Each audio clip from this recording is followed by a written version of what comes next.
Hello friends, नमस्कार।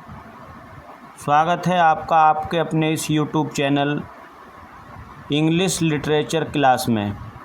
आज हम कवर करेंगे यूपी टीजीटी और पीजीटी केबीएस यूजीसी नेट में बार बार रिपीट होने वाले question periods of English literature को।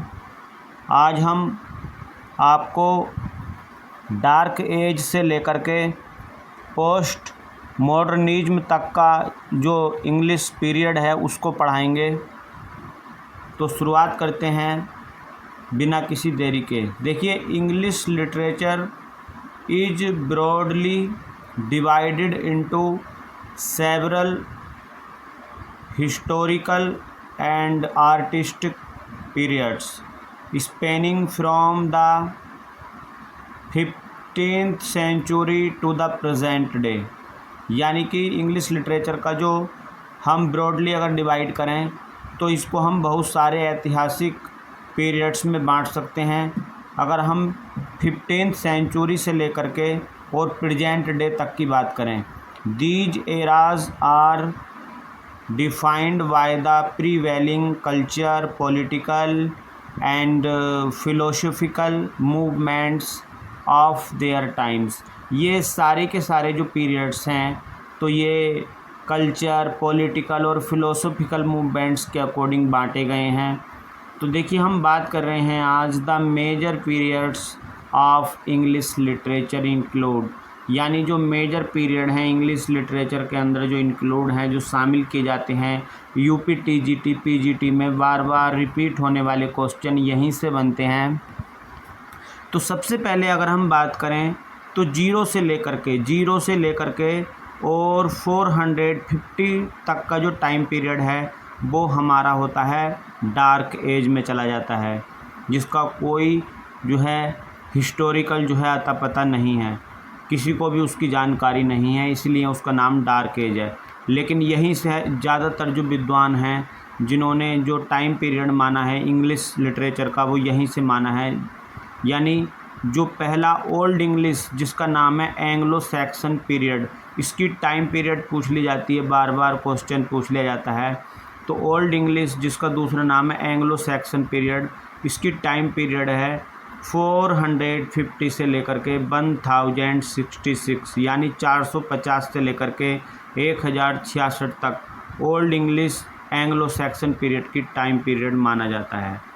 इसके अगर हम करेक्टरिस्टिक की बात करें, वाई ओरल ट्रेडिशन, हेरोइक पोइट्री इसमें लिखी गई एंड क्रिश्चियन पैगन थीम्स इसके अंदर लिखे गए। यानी इसके करेक्टरिस्टिक की बात करें तो इसमें जो था हेरोइक पोइट्री लिखी गई और क्रिश्चियन पैगन थीम्स इसके अंदर लिखे गए। की वर्क्स की इसमें बात करें तो बियोवुल्फ का इसमें जो है नाम आता है, द बेंडरर का नाम आता है, केयर्ड मैंस की हिम इसमें जो हैं बहुत मायने रखते हैं ओल्ड इंग्लिश पीरियड में। उसके बाद हम दूसरी इसमें टाइम पीरियड की बात की जाएगी तो ओल्ड इंग्लिश के टाइम पीरियड के बाद मिडल इंग्लिश पीरियड आता है हमारा। मिडल इंग्लिश पीरियड चला था हमारा 1066 से लेकर के 1500 तक, यानी कि 1066 से लेकर के 1500 तक की जो टाइम पीरियड है वो इंग्लिश लिटरेचर हिस्ट्री में मिडल इंग्लिश पीरियड के नाम से जाना जाता है। Marked by the Norman conquest, the rise of chivalric romances, religious plays and the development of a unified English. इसके अंदर क्या हुआ था, नॉर्मन कंक्वेस्ट हुआ, राइज ऑफ चिवरलिक रोमांस हुए, रिलीजियस प्लेज इसके अंदर लिखे गए और डेवलपमेंट ऑफ यूनिफाइड इंग्लिश इसके अंदर देखने को हमें मिलती है। इसके बाद हम बात करेंगे द रिनेंसे की, रिनेंसा पीरियड की बात करेंगे, जिसको अर्ली मॉडर्न भी कहा जाता है। तो इसकी टाइम पीरियड मानी जाती है 1500 से लेकर के 1660 तक, यानी 1500 से लेकर 1660 तक की जो टाइम पीरियड है वो हमारी रेनेंसा मानी जाती है, जो कि अपने आप में एक बहुत ही इम्पोर्टेंट मानी जाती है। A period of culture रिवर्थ, Renaissance जो है एक रिवर्थ यानी कल्चरल रिवर्थ का नाम है, ह्यूमनिज्म का नाम है, and the flourishing of English drama, English drama की फ्लोरिशिंग की अगर बात की जाए कि जो इंग्लिश के जो नाटक लिखे गए वो रेनेसा पीरियड में ही लिखे गए और इसमें कल्चरल रिवर्थ हुआ यानी कि लोगों में एक पुनर्जागरण। रेनेसा का हिंदी अगर हम मीनिंग की बात करें तो ये पुनर्जागरण है, ह्यूमनिज्म है और इसमें जो था इंग्लिश ड्रामा देखने को आपको मिलते हैं। This era is further broken down by royal, और बाद तक ये जो है चलता रहा। इसको हम कुछ भागों में बांटेंगे रेनेसा को। तो पहला आता है एलिजाबेथेन एज, यानी कि जब किंग एलिजाबेथ जो हैं अपने गद्दी पर बैठी तो उनके नाम से ये नाम रखा गया एलिजाबेथेन एज। 1558 से 1603 मानी जाती है और इसको जो है एज ऑफ शेक्सपियर भी कहा जाता है क्योंकि विलियम शेक्सपियर भी एलिजाबेथेन एज के ही पोएट रहे हैं, बहुत ही प्रोमिनेंट फिगर रहे हैं अपने आप में विलियम शेक्सपियर जी। तो ये जो एज है एलिजाबेथ एज किसके लिए जानी जाती है? The golden age of drama and poetry, इसको जो है गोल्डन एज कहा जाता है ड्रामा और पोइट्री के लिए। ये बहुत ही स्वर्ण काल माना गया है क्योंकि इस समय पर विलियम शेक्सपियर ने, जो कि उस समय के प्रोमिनेंट फिगर रहे, बहुत ही ज़्यादा एक अच्छे नाटक इन्होंने उस समय पे लिखे। उसके बाद में आती है जैकोबियन एज जो कि 1603 से लेकर के 1625 तक चली। Jacobian as known for dark tragedies and the king James Bible, इसको जो है डार्क ट्रेजिडी का भी समय माना जाता है और जेम्स बाइबिल का समय इसको माना जाता है। उसके बाद आती है कैरोलिन एज, 1625 से लेकर के 1649 तक की जो टाइम पीरियड है उसको कैरोलिन एज के नाम से माना जाता है। रिफाइंड कैबिलियर पोइट्री इसके अंदर की गई। फिर आता है कॉमनवेल्थ पीरियड यानी पुरिटिन इंटरगनम, 1649 से लेकर के 1660 तक। पॉलिटिकल एंड रिलीजियस राइटिंग, इसका नाम प्योरिटन इंटरगनम इसलिए रखा गया क्योंकि इसके अंदर रिलीजियस राइटिंग लिखी गई, एक प्योरिटी देखने को मिली। इसके की फिगर्स की बात करें तो यहाँ तक भी हमारे विलियम शेक्सपियर साहब के जो लास्ट वाले जो नाटक लिखे गए और उनके साथ साथ क्रिस्टोफर मार्लोव रहे, जोहन डन रहे, जोहन मिल्टन रहे। यानी कहने का मतलब है कि रेनेसा पीरियड में जो शुरू का एलिजाबेथेन एज था उसमें विलियम शेक्सपियर साहब रहे, क्रिस्टोफर मार्लोव रहे, फिर जॉन डोन आ गए हमारे जैकोबियन एज में और जोहन मिल्टन आ गए हमारे कैरोलियन एज में। तो ये सारे के सारे हमें रेनेसा पीरियड में देखने को मिलते हैं। इसके आगे हम अगर बात करें तो आता है हमारा द न्यू क्लासिकल पीरियड, 1660 से लेकर के 1785 तक। Emphasized reason, order, classical ideals and intellectual bit sub periods include, इसको भी हम कुछ पीरियड्स में इंक्लूड करेंगे न्यू क्लासिकल पीरियड को। सबसे पहले आया द रेस्टोरेशन पीरियड, 1660 से लेकर के 1700 तक। इसमें क्या हुआ था? द रीओपनिंग ऑफ थिएटर्स जो कि एक बार खुलने के बाद फिर बंद हो गए थे, वो थिएटर की रीओपनिंग हुई। एंड इमर्जेंस ऑफ कॉमेडी, और कॉमेडी हमें देखने को फिर दोबारा मिली। द ऑगस्टन एज आई हमारी 1700 से लेकर के 1745 तक। इसमें सटायर किया गया, मतलब व्यंग्य लिखे गए। And the birth of the English novel, और इंग्लिश नोवेल का जन्म यहीं से माना जाता है। उसके बाद में एज आती है the age of sensibility, age of Johnson की, जो 1745 से लेकर के 1785 इसकी टाइम पीरियड है। Emphasize on instinct and feeling rather than pure restaurant.